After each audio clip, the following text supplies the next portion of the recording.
the first thing that I'd like to say is that I went to a course several months ago with Fred Travis and Robert Keith Wallace talking about the brain and consciousness and higher states of consciousness and measuring them and all that. And it was like a 4 or 5 week course. And so he was demonstrating how the brainwaves change with time towards CC. Okay? And Fred was? Yeah. Okay. And they were both talking from different points of view. Fred slightly. and Keith. Yes. Okay. But at one point I raised my hand and I said, it seems to me that the people I said, I've been here a long time, like 30 years or more, right? And it seems to me that the people who 30 years ago were like relaxed and happy and having good experiences and all that kind of stuff are today relaxed and happy and having really good experiences, right? Mm-hmm. And it seems to me that the people who 30 years ago were walking around with gray over their faces and kind of a shadow over their character are walking around today with gray over their faces and shadow over their character. I said, what's up with that? Uh-huh. And they were really kind of taken aback, right? And then they actually came up with a very, very good answer, which was, it's like, they say, first they said, well, TM is like very powerful, but there's so much stress that it can take a long time and all this kind of stuff. And they said, but it also is possible that Maharishi, when he came into the world, is actually cast a very, very large net and has harvested, right, lots and lots of people, some of whom were ready for deep popping in, for fast advances, and many of them who really needed help. Right? and so they didn't say it that way, but they said, that basically he's harvesting off the top, and I have no problem with that because that's great. It's just when you look around, it really hurts, and you all know this, that if you look at some people, they're just completely encased in fear, and nothing is changing, right? And I was kind of like that in the sense that I've had a lot of fear all my life since I was a late teenager. Maybe related to real fundamentalist Christianity or some other psychological thing. I don't know. Past life stuff thrown in there too. Right. And so about 12 or 13 years ago, I realized that meditation and my religion are really not clearing this up.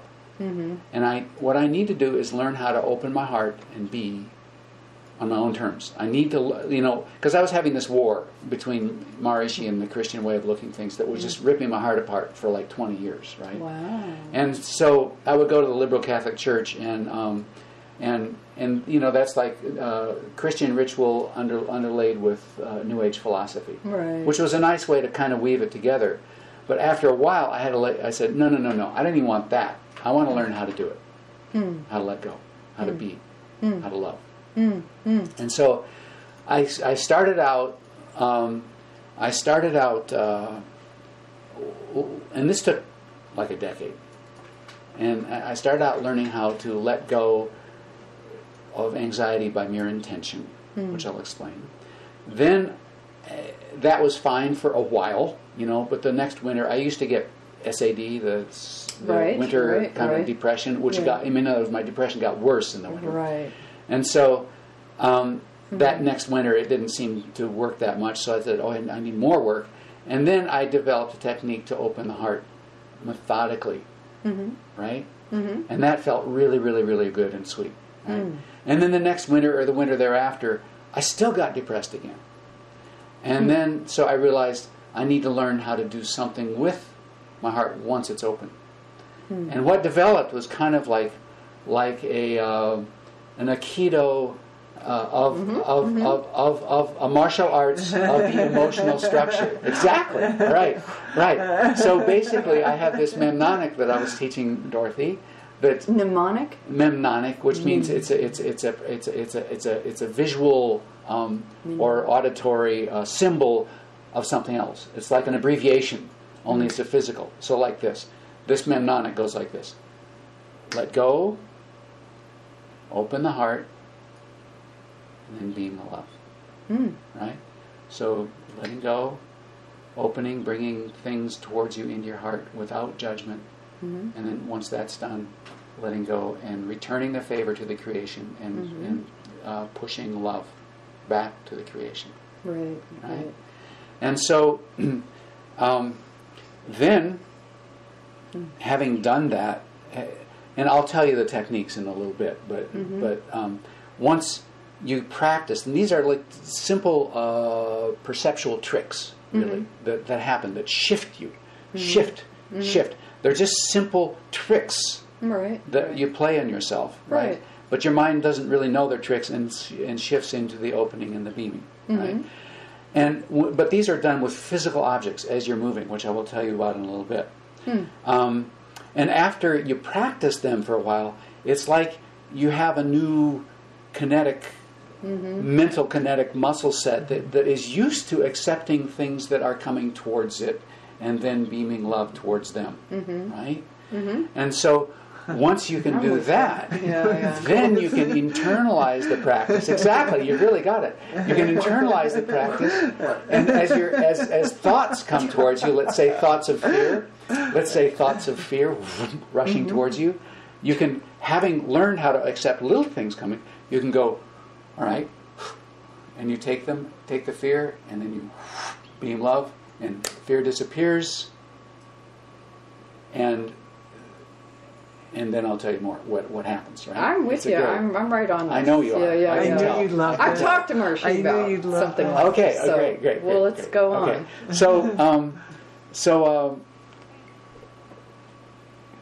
yes. And then once you get good at that, like mentally pushing, like love towards thought stream, and you get good at that, let's say while you're laying down in bed getting ready to go to sleep, then the third major phase is that in activity afterwards, then let's say you're washing dishes and you start to flow love to the dishes, right? Or you're all your friends, right? Or it's actually a constant thing. In other words, you perceive something, you open and you push love. See something, and the shift, instead of it starts to take place continually, or shall we say, you can get so that it's just like second nature. Right? You don't think. You don't. The whole thing, nothing. It's not about thinking. You make a mistake. It's nothing is about thinking. Right. This whole thing is about being. Right. And yet, it's not about transcending. It's about it's about emotional maturity, which is supposed to mean being totally open to experience and being able to give love and pour it out through the whole creation, right? That's what I call emotional maturity.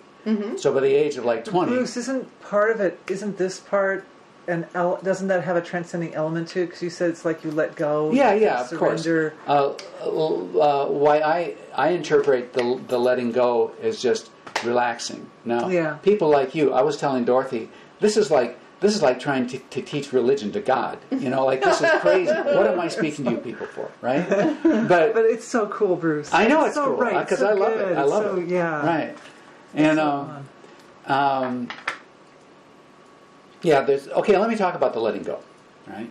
So let's say that you or somebody is feeling out of sorts and just not in the flow and uptight and maybe tired and things are not working right.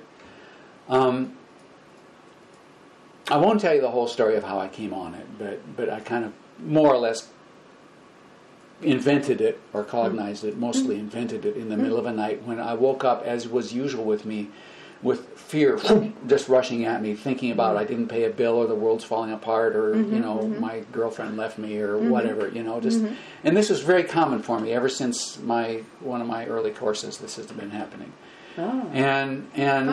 And usually what would happen is I would lay there worrying about this thing, whatever it was, for about an hour or a half hour, and then fall asleep out of exhaustion, right? Wow. And then wake up the next day feeling like crap, and being less able to deal with that particular situation because I was tired, right?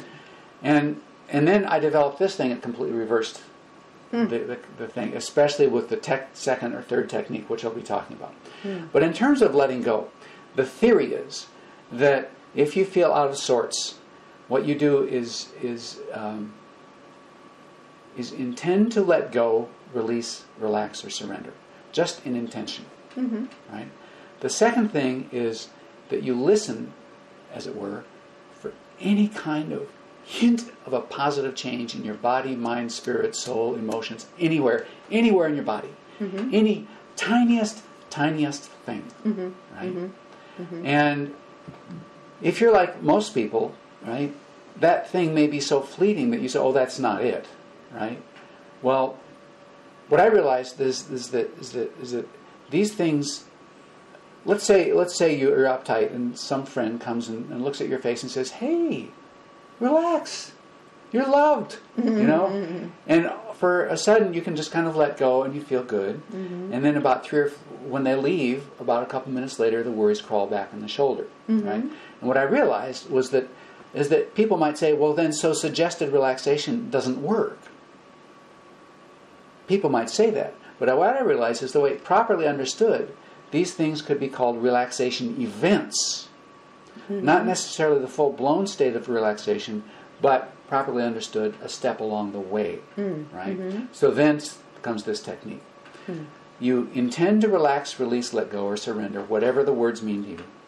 Then you listen for any kind of fleeting, small change in your body, mind, spirit, or soul towards a positive direction. And it could be a muscle or set of muscles relaxing. It could be a realization of like, just feeling good, or a deep breath. It could be the realization of beauty around you. And where I applied this the first day, I was out surveying with a friend out in Iowa somewhere. I was real uptight. I had thought of the thing the night before. He was off chopping with a machete in the woods, and I had time to guard. I was guarding his instrument, and I had time to do this, and I knew it wouldn't work. But I thought, well, I got time. By the way, I had put a counting device, a clicker, in my pocket the night before, or that morning, that I had found in my room. And so I tried to let go, and nothing happened. And I thought, right, it doesn't work. Ha, ha, ha. And because I'm like a major doubter, you know? Major doubter. Doubt the doubt. yeah, you do.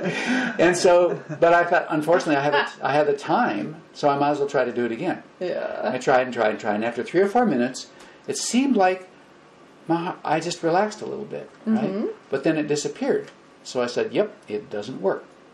And then I tried it again, and then I actually did feel some relaxation. And then I tried it again, and I felt something warm on my arm. And I opened my eyes, and there was the sunlight on a spring day. And I felt something, my hairs were moving, it was the wind, right? And I opened my eyes, and I saw that I was in one of the most beautiful places in Iowa. And I hadn't realized it before, right? Shift. Time slowed down. Wisdom thoughts started to come in. The appreciation of beauty, general relaxation, a general feeling of well-being, and something good is happening, right? And now every time, the third step is like you intend to let go, you listen for any results, and thirdly, if there is anything, then you count. Good, that was 1. Oh, good, I did it again. 2, and they're like emotional barbells. Okay. 3. Yeah, I did it. Counting. Right? And so in business and in science, they say if you can't measure it, you can't manage it. Or vice versa. So if you can measure it, if you can put a number on something, it becomes easier for us humans to develop a system about, right? And so, like if you went to a weight trainer and you'd say, look, I want to be stronger. And you'd say, fine, lift this weight 25 times a day. And you might say, I'm not interested in lifting the weight or the numbers. I want to be stronger. He would say, lift it 25 times a day. And lo and behold, he would get generally stronger. Same thing goes here. So,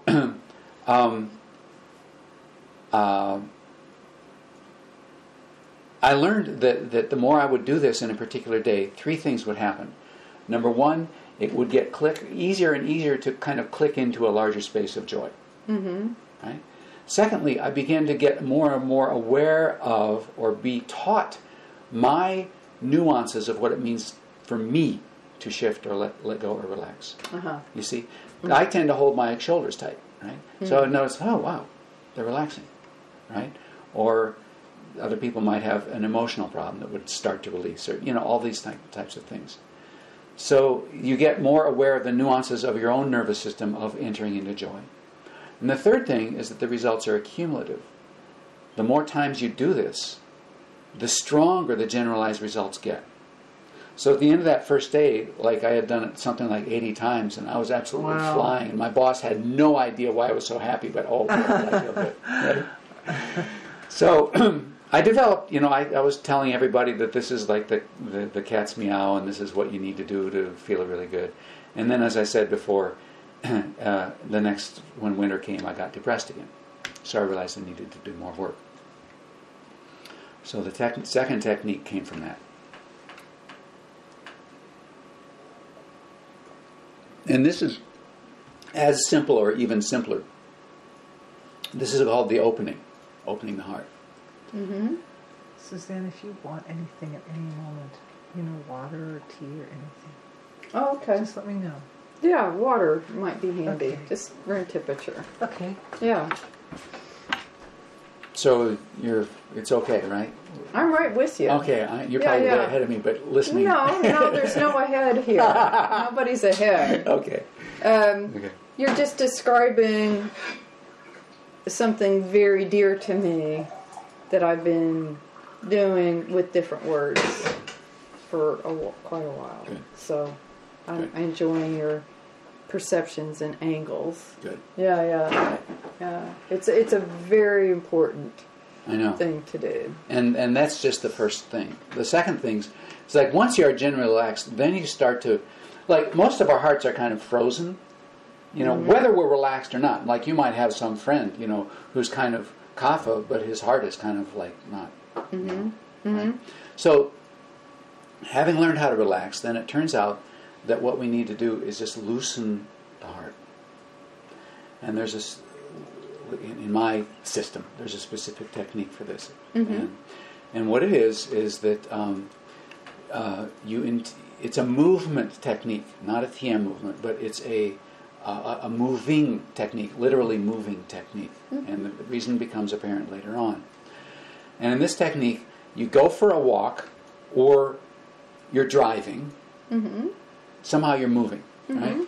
And you look around and you look at what kind of item am I probably going to be seeing a lot of on this walk or this drive. So if you're driving from here to Ottumwa, it might be telephone poles or fence posts or those little those reflector devices, right? If you're going on a walk on a gravel road, it would be pieces of gravel. If it's the fall, it might be leaves on the ground. If it's a beautiful summer day, it might be leaves on trees, right? It should be things that are actually going to be near you, like cracks in the sidewalk. They're going to be about 15 feet away, and then they're going to pass from your vision within 4 or 5 seconds or 10 seconds, right? Okay. And so let's say today it's a fall day, and we decide to do leaves. It's like a visual mantra. Right? And we start our walk, and as we're walking, we look, like I say, about 15 feet out and choose one. Right? And we focus on it with the mind. It's not concentration. It's just putting the attention on it. That's like, oh, that's the one, right? And I'm gonna. And then as it approaches you, you intend not to think about it. And it's not important, the thinking. You intend to see it from the heart. Open the heart, as if it was a little baby that's yours. They're just putting it up to your face, and you completely accept that's a it. nice analogy. Absolutely no judgment, just looking for the beauty, right? Now, and then it passes, and so then you choose another one about 15 foot away. So you're exercising. You're exercising opening. Yeah. And so as each one approaches to you, you intend to see it from your heart. And if there's thoughts about, oh, that one's brown, right? Or that one's ugly, or that one's really pretty, right?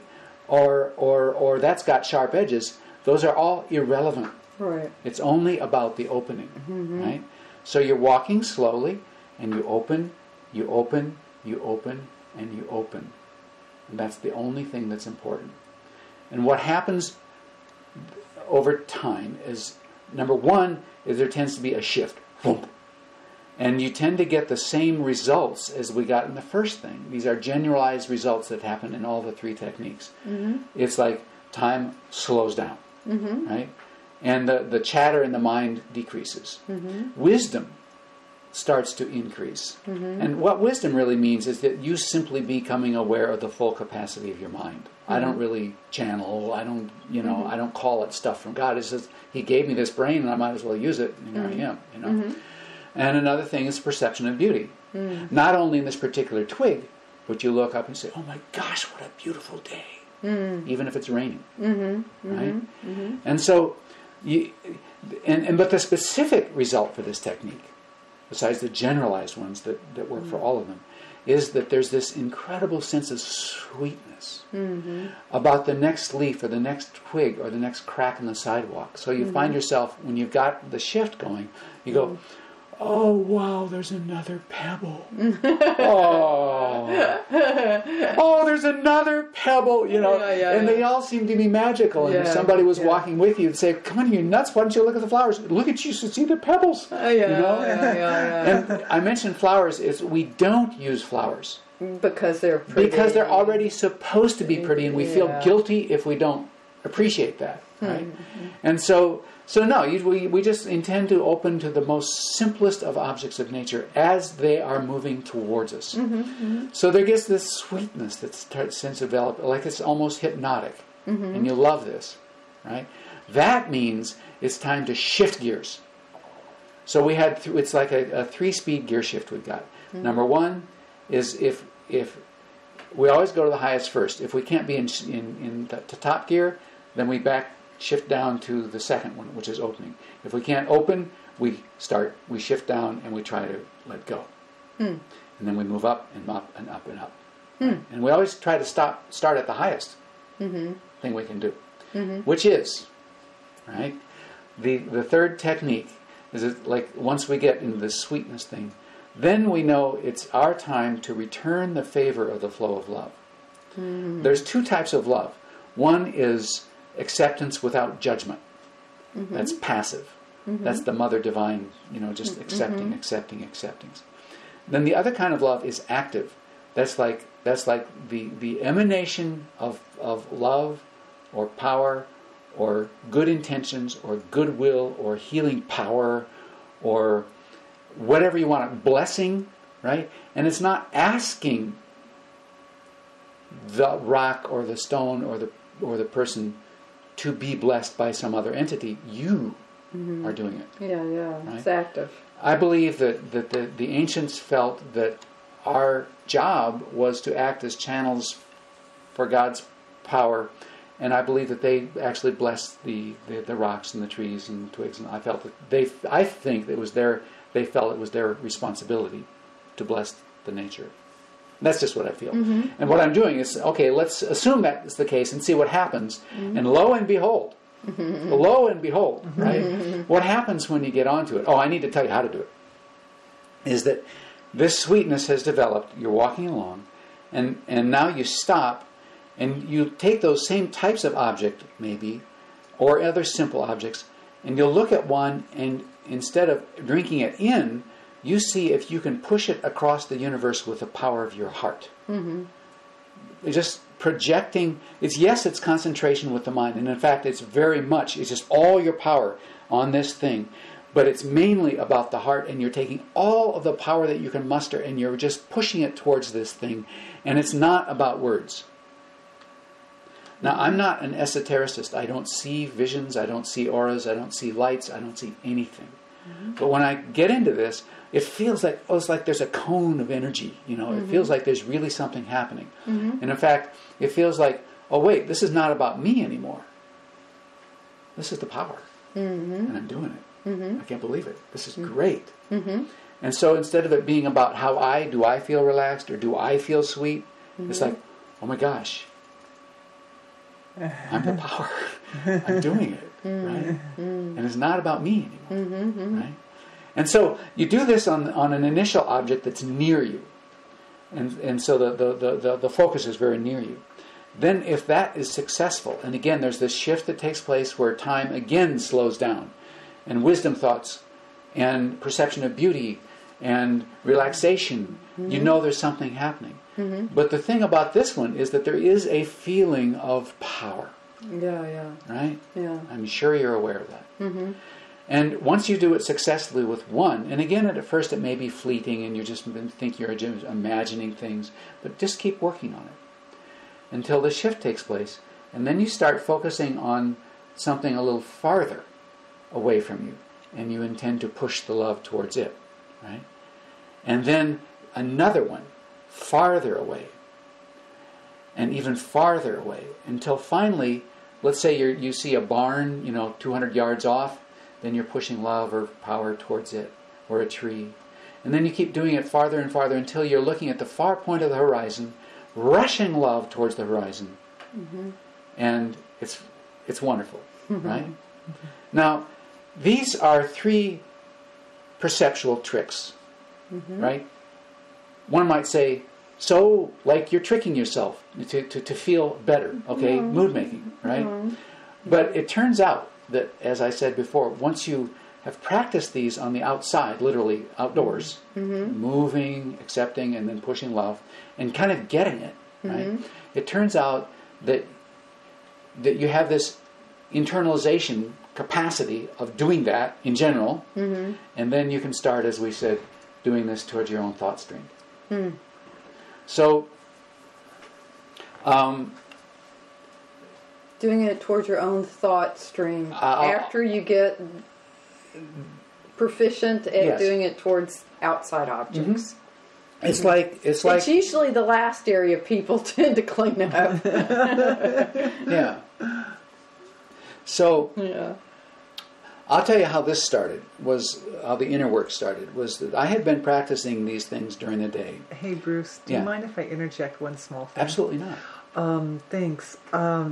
Suzanne, what I noticed when Bruce told me about it, he came over for a meeting with me, was that when he did it, it definitely looks like his heart chakra and his Aranyaka chakra are activated simultaneously, and that the consciousness is flowing from both of them at the same time. And what seems to happen is then it activates the fifth and the two sub-marmas simultaneously. They get activated on kind of a secondary level. So these two are primary, and then these in here, here, and here come up kind of as they kind of get carried along with the wave of it. And yeah, I thought it was really fascinating because the timing was that it came right after I had been meeting with a person who was having really severe problems and was using the energy here. They were using it from this location to actually put their garbage into other people. Like they were transferring their stresses into other people's bodies. And I came home and I said to myself, that's it, man. Nobody should ever do anything with their chakras ever. Because I had just been meeting with this lady and I wasn't even meeting with her to heal her. It was like a completely different thing. But anyway, but then Bruce came and he explained this thing. He just did it. He didn't explain it then. That was just the first time he just did it. And I went, oh, actually, maybe the chakras can be used for something very good. I think this actually is a good thing after all. But it was so beautiful because it provided that contrast of experience between the lady who, she wasn't able to let go her imbalances, impurities in her system through her sacred cord at all. She's just doing the opposite of what he does. Basically, yeah, she's doing the opposite. Well, no, she's spewing negativity out. She's putting poo-poo out. Yeah. She's getting rid of her poo-poo out. The wrong orifice.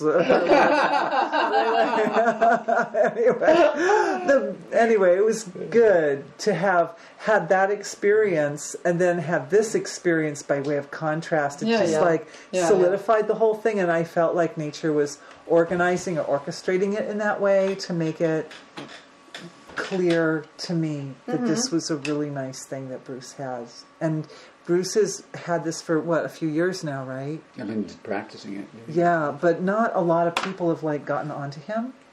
Have been onto it. But from my perspective, it's very simple and pure.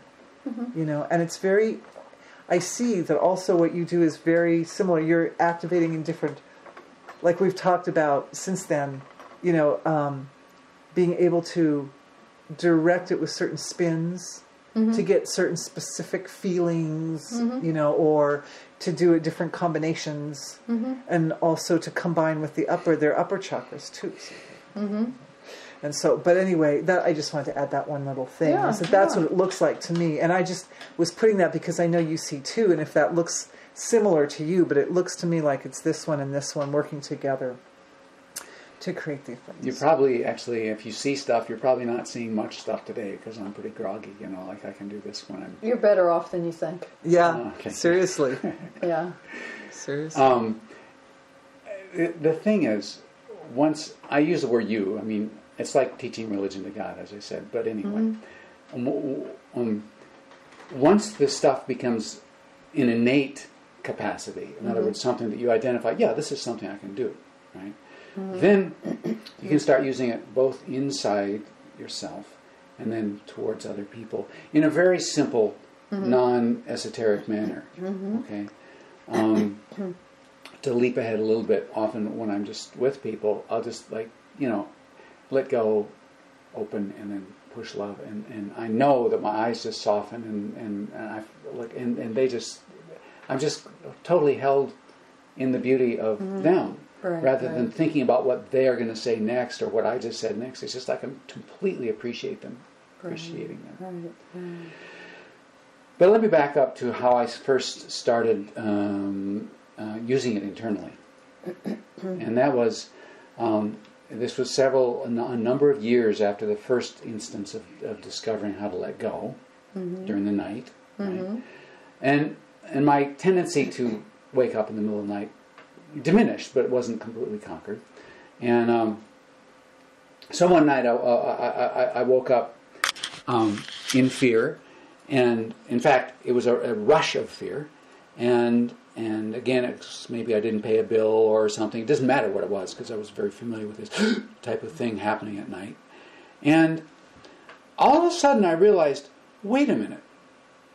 This thought rushed. It came towards me. It rushed towards me. It approached me. And then I thought, kind of like those pebbles and those twigs were approaching me. That's interesting. So it's like I bifurcated or trifurcated. Part of me was worried. Part of me was was commenting on the fact that this stuff was approaching me, right? And part of me began to use something that Jesus said. He said, love your enemies and bless those who persecute you. Oh yeah, that's such a great one, isn't it? And he also said, and I thought of this that night, this one special night, I woke up, and so part of me's afraid, part of me is commenting on how familiar this is, this stuff rushing towards me, and the other thing says, wow, Jesus said, love your enemies and bless those who persecute you. And he, or St. Paul, also said, perfect love casts out fear. And I began to think, wow, what if I transferred this ability to accept the fear and then beam love to the thought of fear? I wonder what would happen. And so I thought, okay, I'll give it a shot. And so there was the fear, and I just opened towards it, and then I beamed love back, and bang, the fear just left. The fear was gone. I mean, it was almost instant. It was very, very quick. It was completely amazed me. Because usually when we're fearful, when we're fighting things, it's like we're in denial. No, it can't be true. And we're trying to push it away, right? It turns out that if we just say, okay, I'll accept it. There's this very large part of nature or us that goes, oh, it's just like, oh, finally, you accepted that you're afraid, right? And then because I was pushing love towards the fear or the thoughts, basically what happened was that I was still thinking about the concept of whatever the problem was, but with no fear. And the opposite of the fight or flight response, which is itself to shrink your perception and capacity to either fighting or flying, right? When you're in love and with no fear, then again your basically awareness of mind expands so that everything is available to you. Right? And so I was just thinking about this stuff with no fear, and pretty soon I realized, oh, wait a minute. I have the money to pay that. It's in a different account. I'll just use that. Right? Maybe it was something like that. But at the same time, I'm pushing fear or love towards this thing. And there's this beautiful, sweet, angelic presence, as it were, kind of building up in me. And quite soon I fell back to sleep and slept like a baby the rest of the night, feeling as if I was being held in the hands of angels. And it was beautiful. And when I woke up, I was refreshed. Even though I had lost, let's say, a half an hour of being asleep, I was refreshed because spiritually I was clean, right? Cleared and held in the hands of angels, as it were. Secondly, I had beat the devil at his own game, which is... That's a good way to put it. which is to constantly try to get us identified completely with the objects of our perception, whether they be on the outside or our own thought stream or fears, right? And I had gone beyond that, right? And the third thing that was really neat that next day was that all day long I got fabulous support of nature. And every time it happened, I felt, whoa, this universe is like way bigger than I thought. You know, because it's like somebody from way far above just like dropping. You know that it was not chance that this particular thing happened, this serendipity. And it's like a pat on the back, say, you know, you're doing right. This is good what you're doing. Yeah. Just Good keep feedback. doing it. Exactly. That's what it is. It's feedback. Now, I can't say that everybody would experience that, right? But it's been extremely consistent with me, totally linked to opening my heart and pushing love. So the more, on days that I do that more, then I can guarantee that I'll be having more and more timely supportive nature. So this developed into something that's really beautiful for going to sleep. It's called the ladder technique. And I created some little pictures that I'll give you this whole thing. And basically, the ladder technique is a way of, when you're going to sleep, of exercising these three sub-techniques of letting go, opening, and beaming in a specific manner so that it's extremely rewarding and visually rich. In other words, it's not just a concept. Okay, first I have to let go, then I have to open, then I have to push love. Right?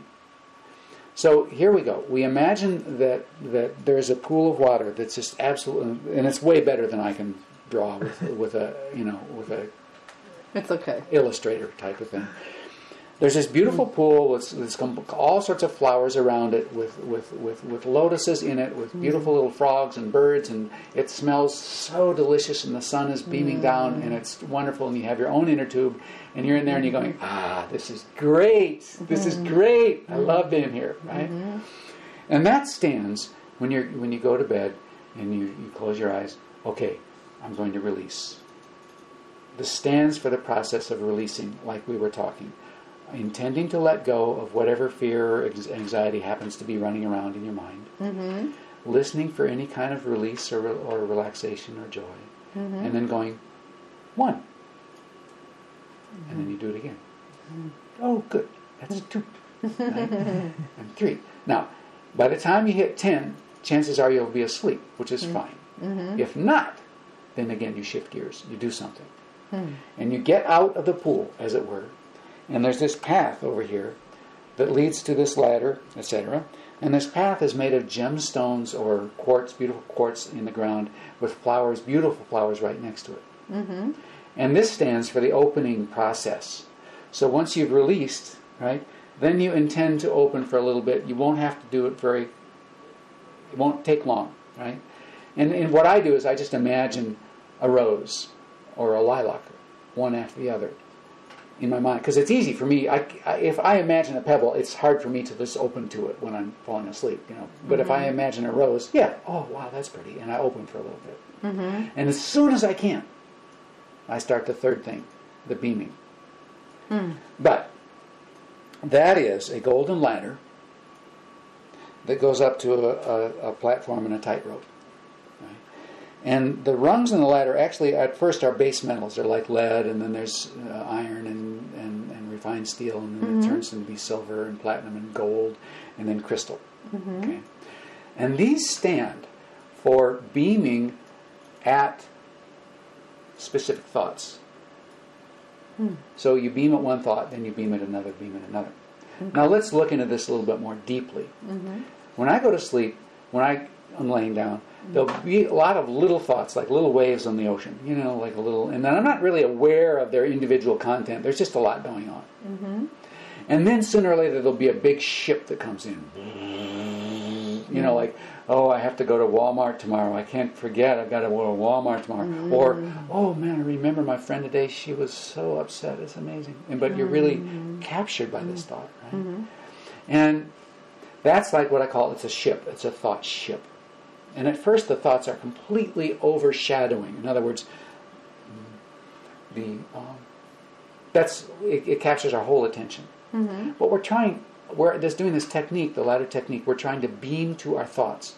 So like we've opened and then we see a ship coming in, we say, okay, I'm going to push light or love to it. Right? Now, like again, it's like teaching religion to God, all right? So I'm going to assume I'm talking to normal people. And at first, there's just like, and it doesn't seem to work very much. And there's this, like the ship goes past, and then after a while, another ship comes in, and you go, okay, let me try to do it this time. And you open your heart and you push love, and maybe you feel a little bit more result. Right? And as it happens, the ship happens to be a little smaller this time. And then you do it again. And every time you do this, you're climbing a rung of the ladder. And so another ship comes in, and what happens is that the intensity of the thought begins to diminish or become transparent. And the reality or the feeling of the reality of the love or positivity or power tends to increase, such that the balance, the relative importance in your experience shifts. So after a while, it's like the ships themselves are either really tiny, like those other waves, or they're just transparent. Oh, I got to do this, yeah, but it doesn't matter, right? And then after a while, oh wait, I didn't even do this. Okay, so imagine the scene. There's a wonderful pool, lush and warm, easy to relax in, with a path leading to a ladder made of golden rungs, which leads to a tightrope suspended above the pool. Phase 1, letting go. I've already described that. And so when you feel fairly comfortable, you go on to the next step, which is on the path opening to the flowers and gems that you are imagining in your mind. Right? When you feel some kind of appreciation, you have arrived at the ladder of universal love. Phase 3. Each rung on the ladder stands for a concrete thought, any thought which may float through your mind. There may be millions of little ones like small waves. Then there are big ones which may come in, capturing your attention completely. It's these big ships of thought towards which you now intend to beam or project love from your heart, not your head. As you practice, the thoughts become less gripping, more transparent as you go up the ladder. The love or positivity becomes more apparent and begins to predominate in your awareness. So you see the hearts are like growing and growing and growing as the guy goes up. Finally, you become aware that you are the love.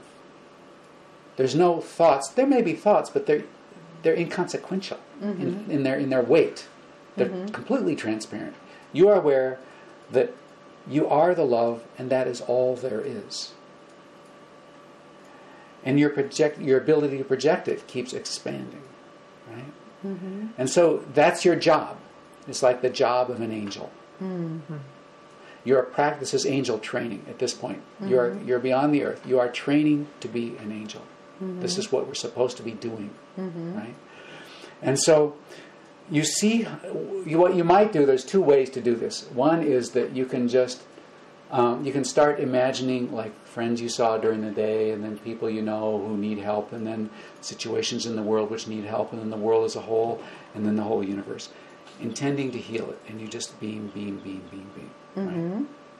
Another way that this may happen is that you're just enjoying being the light, and you see how long you can be the light, right? Which is beautiful. So there's no particular object of perception, nothing you're doing. It's just that the only thing you're doing is the being of the power. It's great. It's wonderful. You know, and so you just see how long you can hold this, and you may realize, wow, this is going to be useful tomorrow. Because you know this is practical. This is very, very good, right? So, but again, it's not about thinking or praying or asking angels to bless that person or that earth or that universe. It is you doing it from the force of your heart. Okay? That's important. Yes. And now... Cut out the middleman. Yes, exactly right. Exactly right. And like there's a verse of Jesus when some of the Pharisees or Sadducees were criticizing him for trying to heal on the Sabbath or something, he got really angry at them.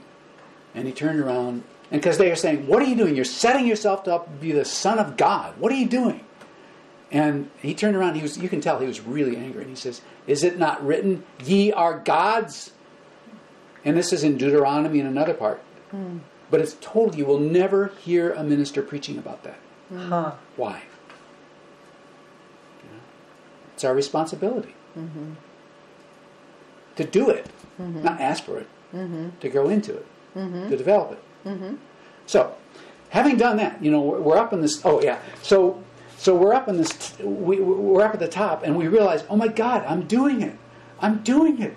And it's like you're walking on this tightrope that you're not very used to, but it's so wonderful. Oh, I'm doing this. It's beautiful. But after a while, if you're mortal like many of us, you go, but what if I couldn't? What if I couldn't do this anymore? Ah! And you fall off the tightrope into the pool. Right? And you go. And you were hot anyway. Yeah. It was so hard. And so then you say, okay, let's do it again. And you start the process again. You let go, and then you open. You climb the ladder of love. Beaming, and this time you'll be stronger and stronger and stronger. Right? So this is what's called the ladder technique, and the final show is that it begins to be underlined by just galaxies and universes of importance. And yet it's a very, very, very simple little thing. It becomes I mean, basically, you become aware it's expanded. This is just not about you in your bedroom. This is you actually being linked to the universe. You might say. I mean, I don't see that, but that's how I feel. And I'll give you this, but there's I just had this printed up today, and I should have there's this arrow here that is a circle. I see it. And all the little steps are demarcated here.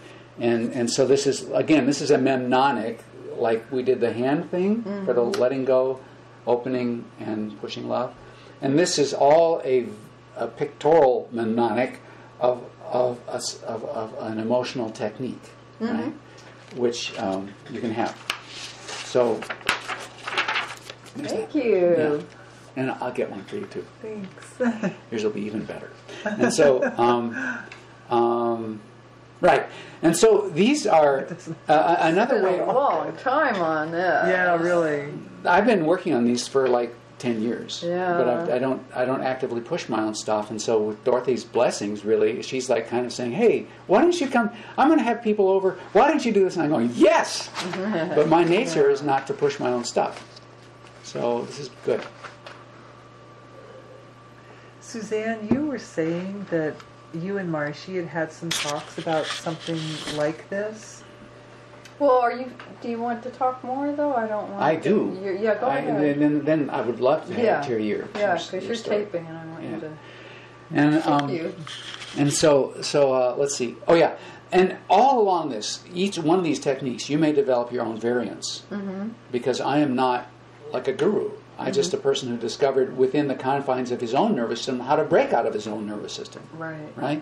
But because you're nodding your head a lot, and a lot of people do. That means that has some element of universality, but because we're all individuals, you might find your own things. For instance, in the going to bed, let's say you're doing the letting go thing, you might find and even in the opening, the beaming love, you might find you don't want to do a mental picture, but it seems like your breath goes in sine waves, kind of, and there's a space between breaths. For instance, there's an and there's a couple of seconds. Right? And so that space becomes an important part. That's where I will let go in that space, and then the next end of a breath I'll intend to let go again, and I'll tend to let go again, right? And then, having done that, I'll intend to open every time I'm there, and then after that's successful, I'll intend to beam love towards that space. Oh, in You the see? gap. And then I'm going, oh, there's that gap. Okay, ooh, and I beam love to it, and then beam love again. So it's the concept of doing these things methodically over and over again. If you can't measure it, you can't manage it in that sense.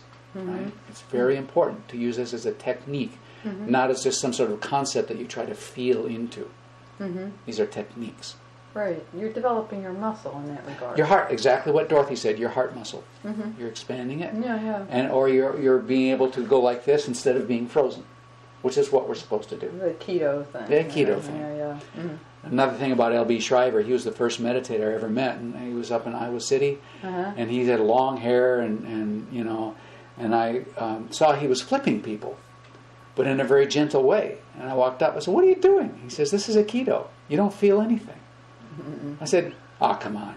Go ahead, try it." And he says, "Just rush at me." And so I rushed at him, and he went, and I was in the air, and I landed gently, and I said, "How'd you do that?" Because it doesn't seem like he did anything. Right. In the same way, this becomes a muscle that when you use it, it's not a muscle, it's a flow of light. It's a flow of love. Yeah. Oh, excuse me. Okay. Let's... I'm going to get that in the other. No, I won't pause it because okay. later I marry the audio track and the video track. Oh. So they have to keep running at the same course. Okay. Yeah. What do you use to edit? One called Sony Vegas Sony Movie Maker. Oh, movie. You can have like 100 different tracks, audio and visual. And, what I do is I synchronize the sound in the video, and then I'll do cuts. Say cut that part out and make little transitions. I don't do anything terribly fancy, but it can make really good. So it's not Windows Movie Maker? No, that's a very, very simple one. Yeah. This is almost professional. Okay. Not really professional, but almost professional. Okay. They all have elements in common. Once you get into the midstream, they all have like different tracks you can see and manipulate. The Movie Maker may just have, do you want to cut here and you want to cut there, or add a transition. But there's other things you can put picture in picture and all that kind of stuff. So shall I continue? Oh, sure. Okay. Yeah. Because Dorothy's heard this twice before. Oh, she has. Okay. Yeah. Go ahead. Okay. So once you develop, this was like the second sphere.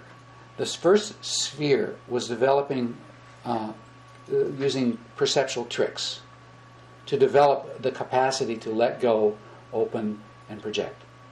The second one was beginning to use it on the interior of yourself in a specific technique at a particular time of letting go of fear, opening, and then beaming to thought stream, right? Or blessing people or whatever you want to do. The third is bringing this whole practice into activity. Like they say we use about 10% of our mind, right? Which translates in the typical daily activity we're wasting 90% of our horsepower. Yeah. And let's say we're walking down the street where we may be thinking about the next thing we need to get at Walmart and the dinner we need to make and the person we just saw. We're just thinking about stuff and rehashing it over and over and again. And what better time, as long as we have time to do stuff, why not use our mind to evolve while we're doing routine activity? Why not? Yeah, We've got the power. Yeah. Right? Yeah. So having developed these capacities, then as I kind of hinted before, we start practicing during utterly boring situations. Right?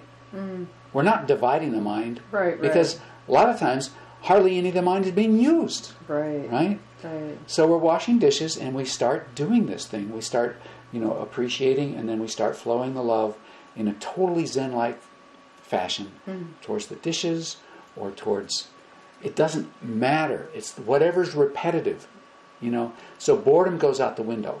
This is fabulous. Mm-hmm. Or you don't even have to be moving. For instance, you're waiting in line at the bank, right?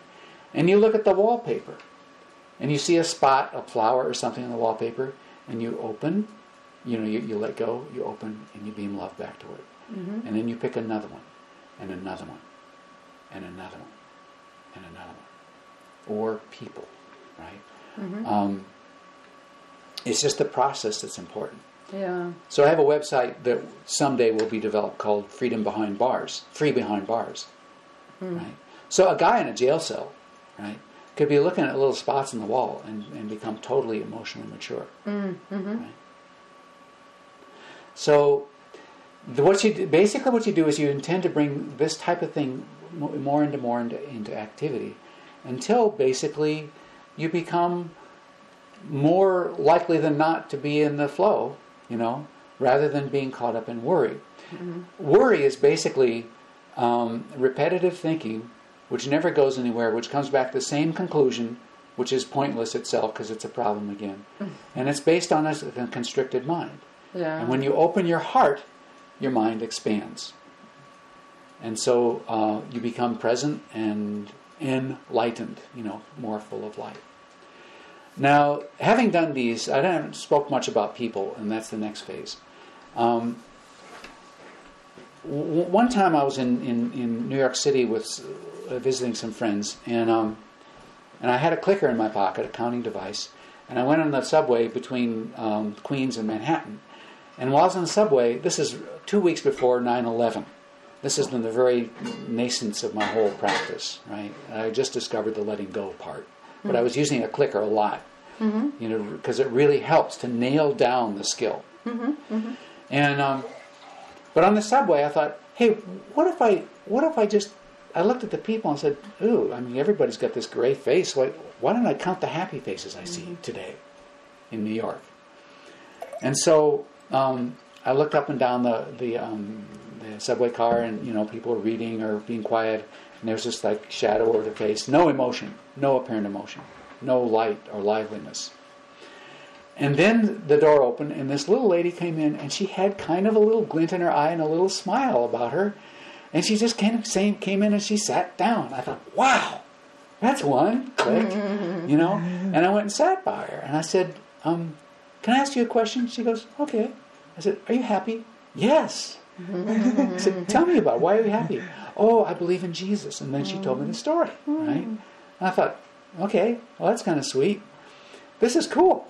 And so I got out of the subway and walked up, and there was this guy standing. He was an Indian guy with a turban on, and he was standing behind his newspaper counter kiosk thing.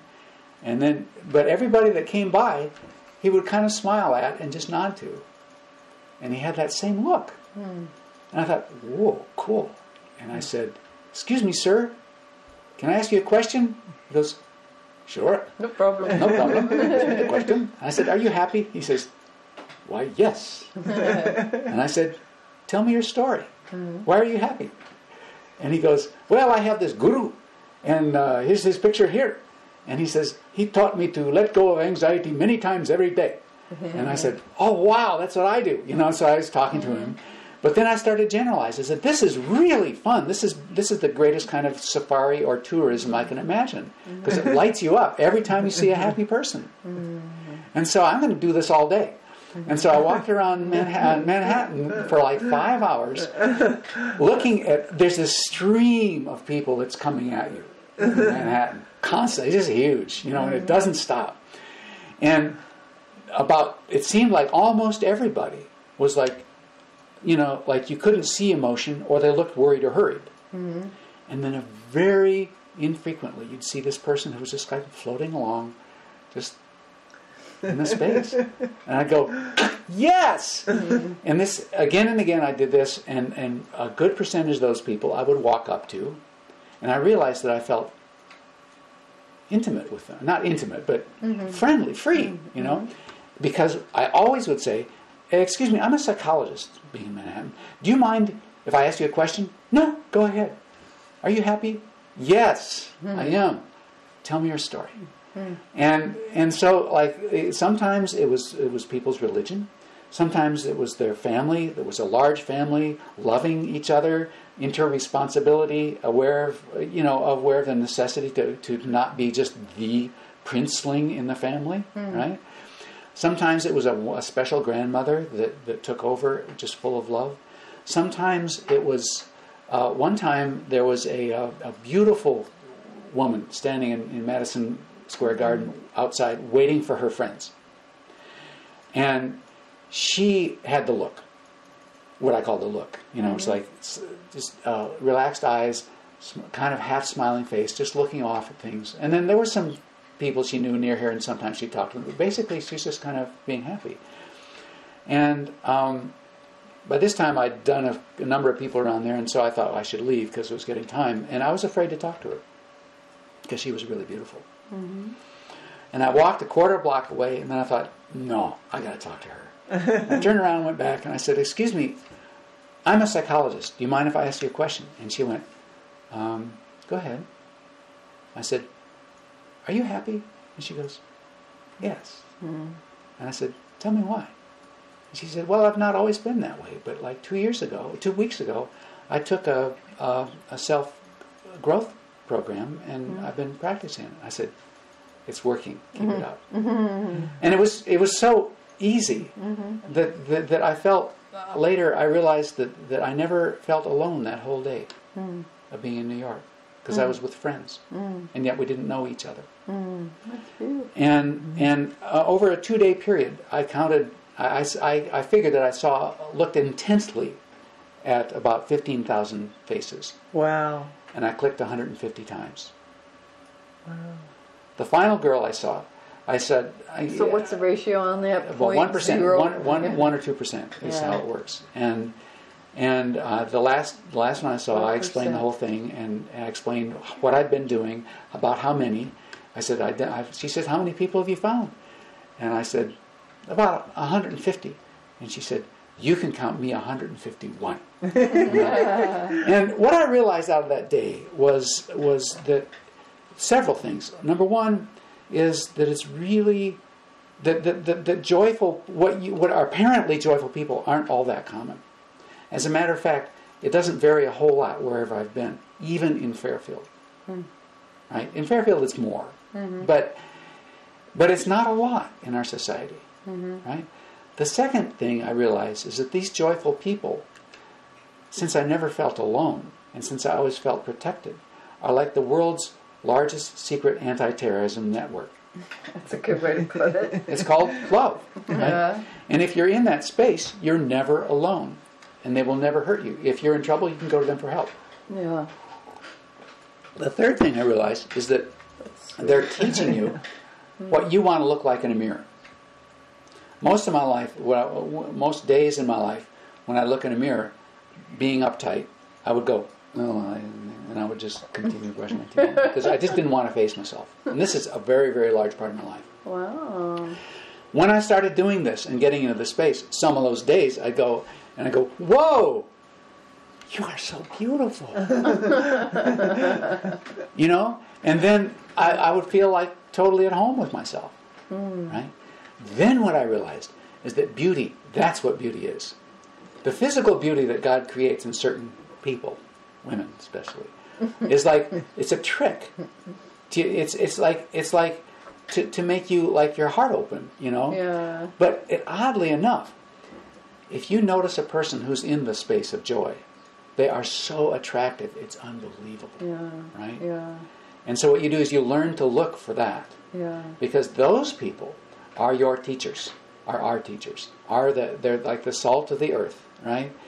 And they are models of behavior because they tend to act like they feel, right? And they teach you how you want to look, and you're never alone, right? So a major technique, this going out further and further besides just practicing beaming love to objects and the dishes and other people, is is starting to literally play with and interact with those people. It's a skill. Mm-hmm. It's like dropping a fear. It's like, what? We are the same, so let's just go ahead and talk. And they're happy to do so. So wherever I am, I'll look for those people and I play with them, right? Mm-hmm. Let's say I'm at a gas station and this person, or we're at a grocery store and that person's looking at oranges and I'm looking at apples. And I'll just say something, anything. And there's like a little gentle laughter and we talk and all that and then we're gone, right? And then after you get used to that, then you start spreading the joy to other people who aren't in that space. And it turns out when you're in the space of joy, in love, you can say anything to anybody and you won't hurt their feelings. So it can be just in a social situation, you see a group of people talking and you're near them and you just start chiming in. And it's so obvious that you're coming from a non-threatening space that they enjoy it. And Ralph Waldo Emerson wrote this essay called Friends, or Friendship. And he described, I was telling Dorothy, that when two people are having an easy conversation, there's something extra going on that's a synergy between them that's higher. Mm-hmm. He said if you have two neighbors that are talking over a fence, they think they're just talking about the chopping the wood and their wife and their kids and the lawnmower and all that. He said, but if you look closely, you'll see over their shoulders Jove nodding to Jove. Mm-hmm. The God-man in them speaking to the God-man in the other. And that's what they're really enjoying. Right? Mm. And so the whole thing is to develop this capacity to be in the space where you're always acting from the point of love. You're never alone. You're not worried, right? And basically you're pretty happy. And the final chapter is having developed all these capacities, what more can we do? And the final chapter is service in joy. Mm-hmm. Right? Mm-hmm. Because when we serve not out of guilt, but out of love, out of flowing over, right? It turns out that we actually are completely aware that we are doing, it's like we're integrating the final and most physical nature of our God Spirit. It turns out that when, in that space, when you stop, let's say, to help a person change a tire, a flat tire, mm-hmm. It's not personal. It's not a personal relationship. When you do that, you're stepping into the body of Christ. Mm-hmm. And that's what I feel when I tend to do this kind of stuff. I've always believed in it, Mm-hmm. But since I've become more clear, now that I do it, it's not out of guilt. It's like there's this relaxation into the infinite body of mankind. Mm-hmm. And I love doing it. Yeah. And they say, oh, thank you. And I go, that's okay. Because it wasn't about them. Right. It wasn't about me. It was about exercising the larger spirituality of mankind. Nice. Yeah. Beautiful. That's beautiful. It. That's beautiful. Wow. So do you have any comments that you'd like to, say or talk or anything? I'm right there with you. Wow, that's cool. Yeah, I started doing this in the more consistently in the 70s, and described in a different way. But what happened with me was, Marcy was talking about Red Time Out. He had called me over, had me come be there. Wow. And he heard of you or something? You had a great reputation or something? He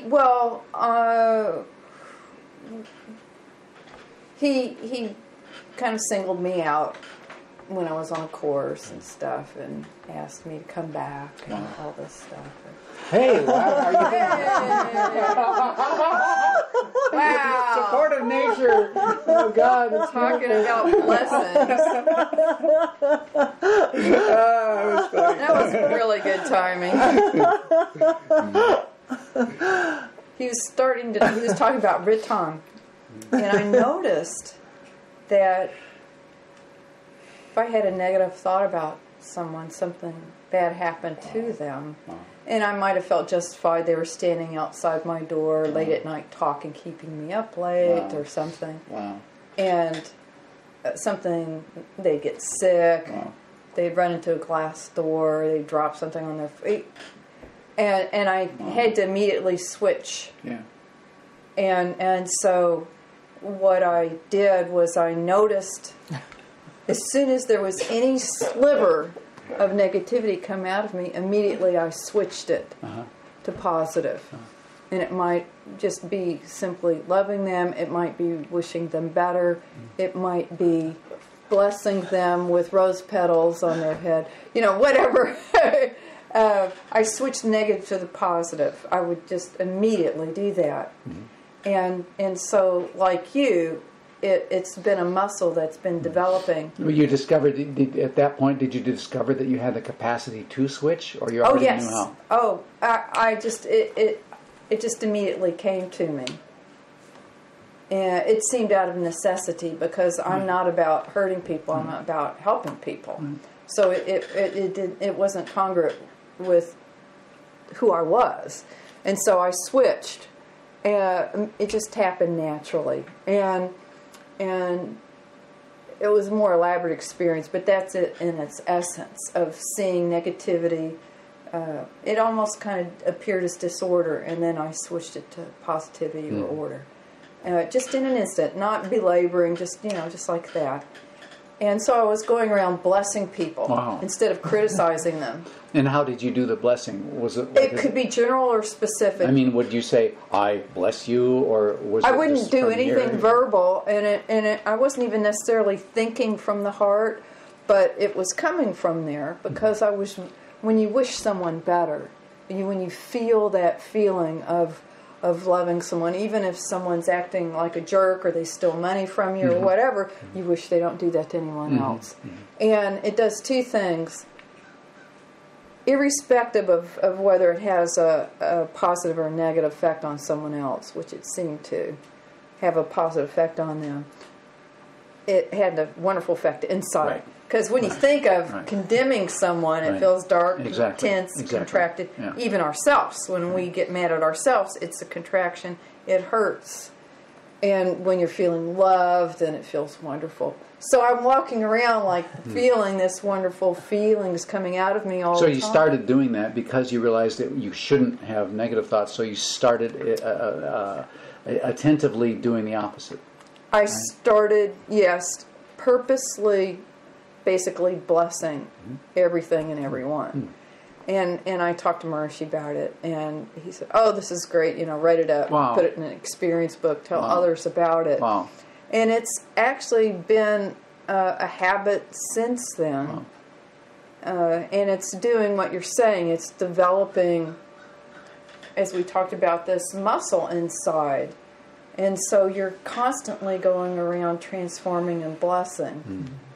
And I would say I was the last one to get the benefit as far as doing it towards my own thoughts about myself. It's funny, isn't it? Tend to be. It's funny. I had tended to be self-critical, and so it was wonderful to discover. Oh yeah, I can do this to myself too. Not be so hard on myself, and actually treat myself in the same way I do other people. And this is a very fundamental thing. Which is essentially, I think in different words, what you're doing. Because it's just developed as I'm walking. I see the pebble, I see the blade of grass, and there's that love that's flowing out in appreciation of the beauty in it already. I don't even really have to do anything to it. But then there's this love and appreciation of inanimate or real objects and people and things, of connecting on that level of God and love and beauty. And so it's something I think is a very crucial and fundamental thing in order to transform our world. And I think what you've discovered on your own is just a very crucial and basic thing for everybody to really do now. Really do. But I've really, I do healing work, and I tell a lot of my clients about doing this, because it seems to be a root cause of a lot of imbalances. It's like a snowball, negativity or positivity. You know, it can snowball, and so depending on what kind of snowball you're creating, you know, that's what you end up with. Yeah, I know. I think it's pretty neat that you basically started out at the kind of end point of what I'm trying to create. In other words, you realized that you had the power. You realized, you saw, oh my gosh, I've got the power, and then you started to say, I need to use it in a good way. Yeah. Right. And Marshy made a comment sometime afterwards. He said, Suzanne's having a positive effect on other people and their experiences. Wow. And then he sent a car. We were up on a mountaintop in Switzerland. Couldn't even drive up there. You had to take a tram part of the way. Mm-hmm. So it was a big deal. But he sent somebody to come get me and had my brainwaves measured, because he wanted to see how I was affecting other people. This is exciting. Yeah. So that's it in a nutshell, really. So I do this all the time, every day. You know, it's just second nature, because it's so much more enjoyable. No kidding. And so I've been teaching other people how to do this, and I'm finding people catch on really quickly, and that they are really enjoying it, and it's making a difference. So how do you I say do you have a method of everything I've been talking about? Do you have to say, okay, here's what you do, bing, and now you do the real work? I mean, I do it in a very simple way. As soon as you notice any negativity, you switch it. That was pretty simply said, except that coming from a state of like I say, I lived in paranoia for like 40 years. Right. Okay. It was not that easy. Right. You know. For you to switch. No, I had to start from ground zero, you know, and develop somehow those strengths to be able to get to that space. Well, it was also a different time then, and I mean, the world is different now, and I think people, you know, you've paved the way. You know, you were a pioneer, and you paved the way, and so you were in a jungle, but you've helped pave the way as others have, and so I think it's easier for people to do now. But I'm dealing with mostly people that have been long-term siddhas and meditators. Right. I have dealt with some people that aren't on a meditation path, but they're more spiritually oriented people, because those tend to be the kind of people that come to healers, you know, that have some kind of spiritual bent or something. An intuition or something. Yeah, something. So how the average everyday person relates to this. I mean, I've actually done that with some people actually that are atheist and absolutely no spiritual, don't want anything to do with it, and never have. And they've actually caught on too, actually. You know, they've caught on too, and they feel better. You know, they feel better. And they have noticed that they do affect other people. In fact, one person, I noticed that they were really having a bad effect on somebody else. And I inquired about that. I said, what are you doing here? And it turns out they were doing it on purpose, because they were wanting to get custody of some children, you know, their children, and wanted to really smash the person and have them look bad, so she would have evidence in court. But in the meantime, she was destroying herself because when you're powerful and you misuse power like she was, she gained like, she at least doubled or tripled in size. Ooh. Oh, really? And, oh, I see. And, I mean, she gained an enormous amount of weight because she was imploding inside. Wow. When you're pushing out negativity and consciously, on purpose, trying to destroy other people, I mean, she was destroying herself. And when I told her what I saw, she was blown away. Because this is like a secret. Nobody's supposed to know this covert war. Right. Tearing someone. Whoa. So Oh. she felt a big weight lift off her shoulders. Awesome. Yeah, so I am finding people catch on. I am. And it may be that I don't know, some people need to hear, more details or something. Well, some people, I don't know, I think some people need to come completely from kindergarten. It might be. Like I say, because even at this point, when you tell me, oh, just switch it, part of me goes, bullshit, I can't do that. It doesn't work. It doesn't work. Yeah, Because there's so much going on. There's so much stray thoughts and stuff like that. It just doesn't work. Maybe that's the analytical part of your brain. Well, it was also in Maharishi. It's inertia. Like from his vision, he could see that Suzanne could just switch. Yeah. He could see, like he was seeing the whole picture. So when, but he didn't tell me to do it. I came up on my own. Oh, that's right. But he saw that you were and doing then I it. reported it to him, and really thought it was an important thing. Nice. I think it's innate in humanity to love. And that's essentially what we're doing. Yeah. Actually, what I say is that, like on the world news, and they're always saying the things that are wrong, and it sounds like the whole world's falling apart. But when you think about it, what is it that holds the whole world together? It's love. And it's a vast preponderance of love. Between family members and all this responsibility and, mutual treating people well. That's the vast preponderance of what goes on in humanity. But when it breaks down, it seems like that. It sticks out like right, it sticks out. And that's what gathers our attention. But basically, there's really a lot of love on the earth. Yeah, I do this when I listen to the news, too. Wow. It's just, it's so enjoyable to do. To go around and feel love. It really, it's a wonderful feeling.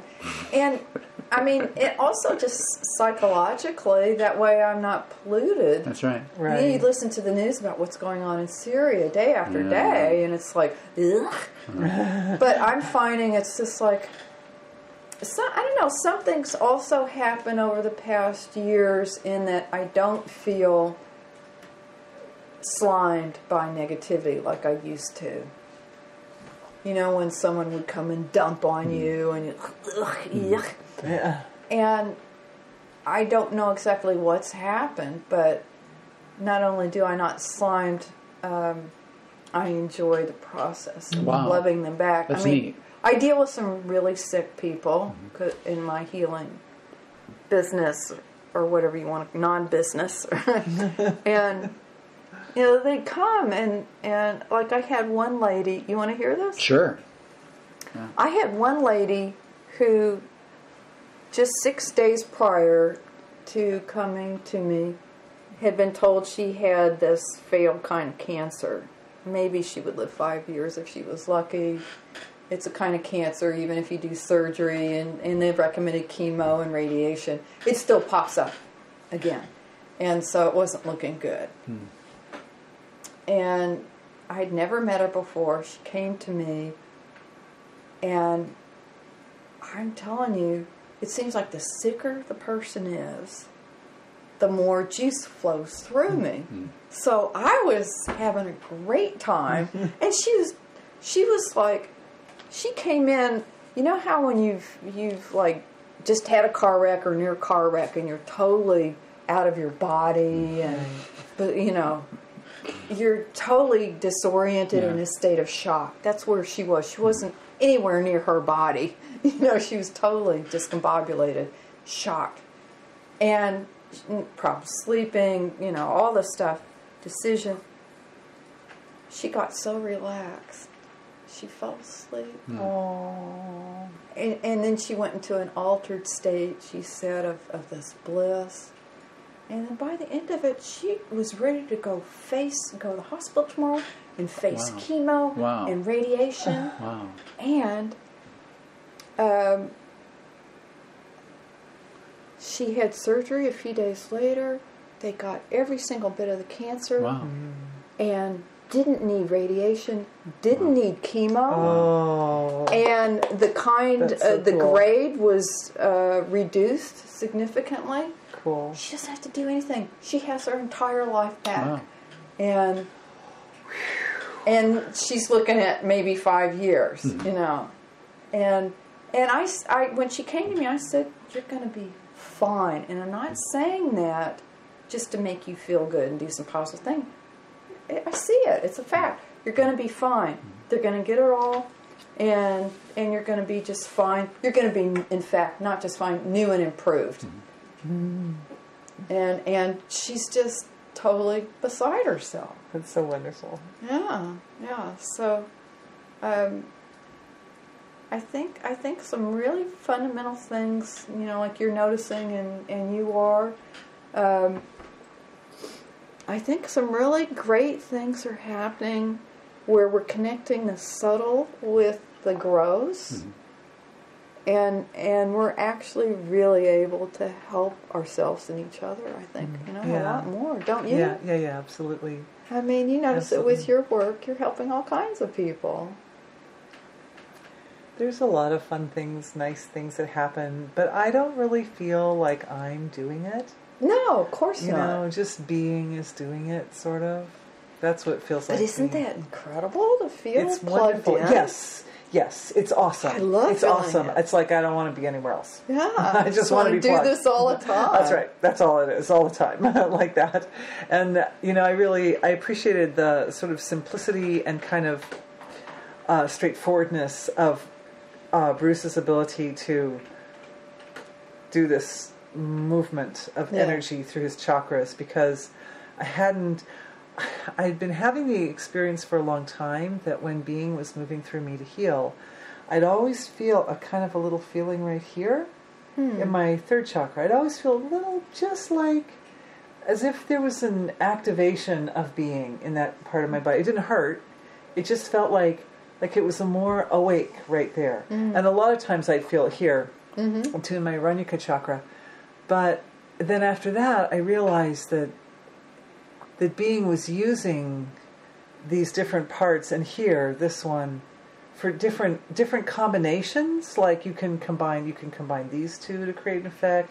You can combine these two to create an effect. You know, you can create different effects by allowing being to flow through these different channels by which it naturally flows anyway, is specifically in specific ways. And also it became more clear to me about the importance of this sacred cord, this part of the subtle structure of the physiology that connects us. The cord kind of runs from the absolute to the relative, because it connects us into this earth plane, but it also connects us to God. It connects, in this direction it connects to God, and in this direction it connects to the earth. But it's also the eliminative part of the system, that when someone comes and they don't feel okay, then that means there's something in the system that's out of balance or not all right. And then what happens is, it's like the glass half full, half empty. You can say, well, the negativity went out of their body. It left them. It went in that cord and it went back to the earth. Or you could say that being was strengthened or enhanced in their body. In either way, it's kind of a process that has to do with reestablishing balance, basically, and wholeness, reestablishing wholeness in the physiology.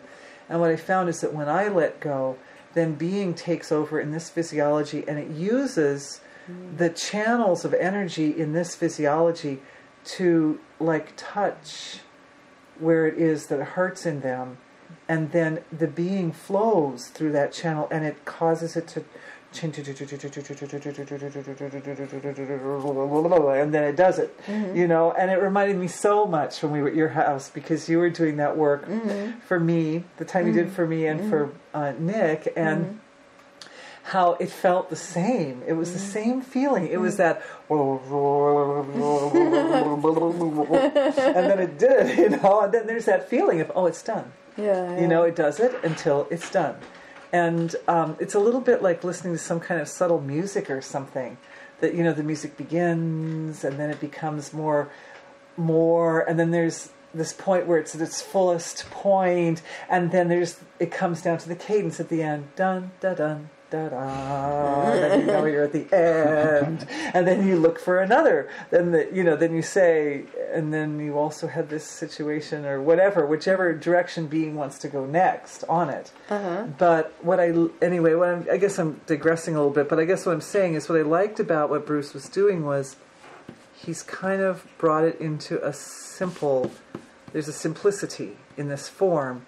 And when he did it, like I'm used to people coming and having this thing happen with them, and it's always a joy for me. But when Bruce beamed that love to me, I actually felt it in my subtle bodies. I could feel it. I could feel it enter into my subtle field of my physiology, and I could feel the effect it was having down to the detail, and I could see that it was very simple, and it helped me, like a mirror, see also what I was doing and understand the process more, like understand the laws of nature, like by breaking it down and saying it really, really slowly and, you know, going through all the different steps in detail. It was like it helped me see the laws of nature, of what is happening exactly and how and why why being wants to do it that way to heal that thing or whatever, you know.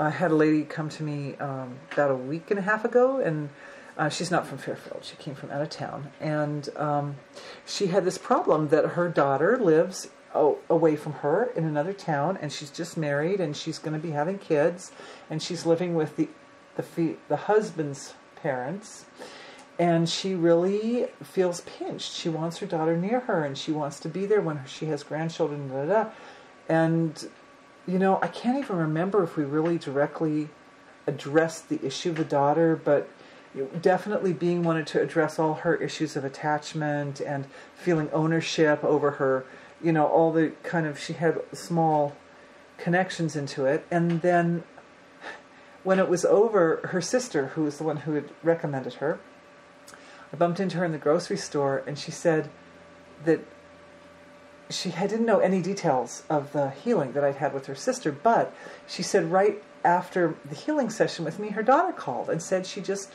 gotten a job in the town where her mom lives, and they were moving. And I was like, oh, that's nice. And I didn't say, oh, well, we actually addressed that, because I knew that the lady didn't want me to share it with her sister, what had gone on in the healing session. But that kind of thing, I mean, that's what happens. You know, I mean, there's also sometimes physical. Like I remember one woman came in with this tumor on her neck, and it was about this big, and it was sticking out of her neck like that. And this was a time early before I started charging or anything. Nick was with me, and we did some healing for her for a little while, and determined that it was related to her cell phone usage, and cleared physical toxins from her body. And then at one point I just looked over at the tumor, and I just had this thought to put my hand near the tumor, and it just went like this way. And it just like melted off of her body, and it was like, oh, I guess it's gone. You know, looks like it's gone. but there was that process. You saw on a subtle level? No, it went away. I mean, it was actually a lump. It was a lump about that big sticking out of her neck, and then it went like that. It just went whoop, and it wasn't a lump anymore. There was no lump. It was a finished thing. It was gone. Wow.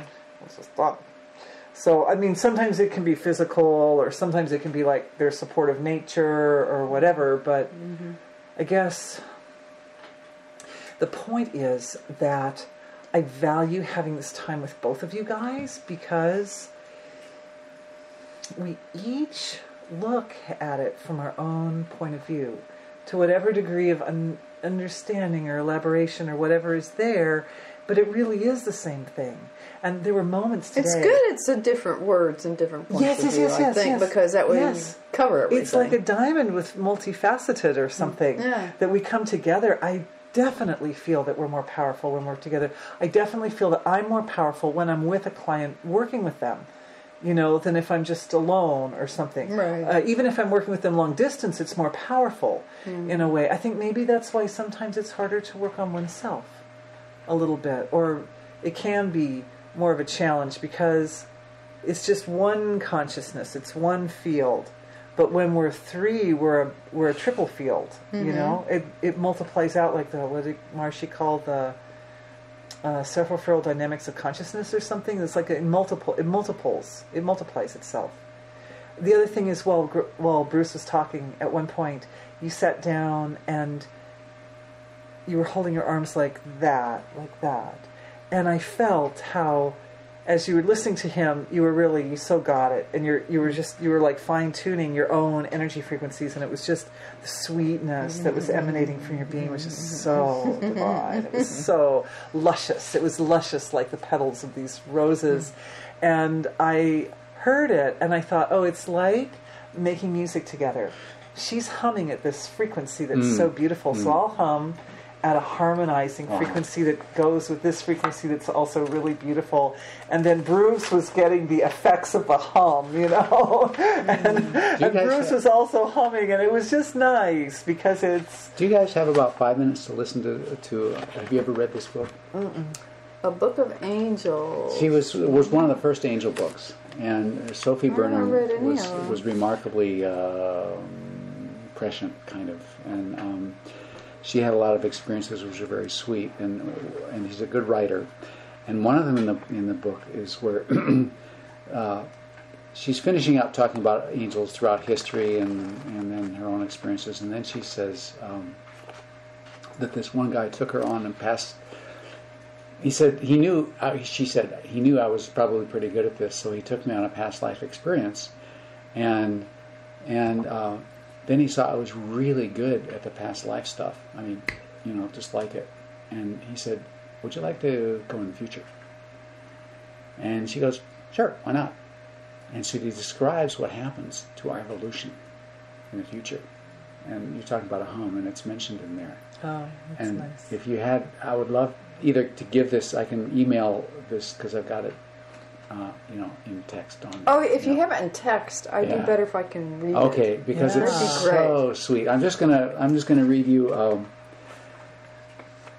Basically, the evolution is that you become larger and larger and more responsible for the universe until almost finally you're sitting alone, right, with no sense of gender, no sense of self, even just uttering a wordless hum, which is the harmony of the creation, right? And it's so beautiful. And that sentence was the impulse for me to develop this whole thing. Really? Yeah, it affected me that much because I realized, oh wait, I want to learn to do that, And so with her as kind of an inspiration, I just kind of kept working on this stuff. That's nice. And I'll send it to you. I love the hum of the universe. Yeah. So many people hear it and they think, oh my God, I'm getting tinnitus. It's like, no, this is good stuff, this thing. In 1976, I complained to Marshy that, this is before the cities, that I couldn't, as soon as I started meditating, I'd hear these Vedic sounds. Wow. I couldn't get them to go away. and you heard this, but yeah, it's so cool. I'd like to hear it again. He said he just laughed. He liked to laugh at me. He just laughed and he said, "You don't want it to stop. You can't make it stop. It's fade." And anyway, so I talked to him a lot about this kind of Vedic sounds I hear. And they're very inspiring, that's for sure. Do you always kind of hear it, or whenever you want to, or what? It's always there, but I don't always notice it. Wow. Just like, you have blue eyes, but you don't always notice Right. it.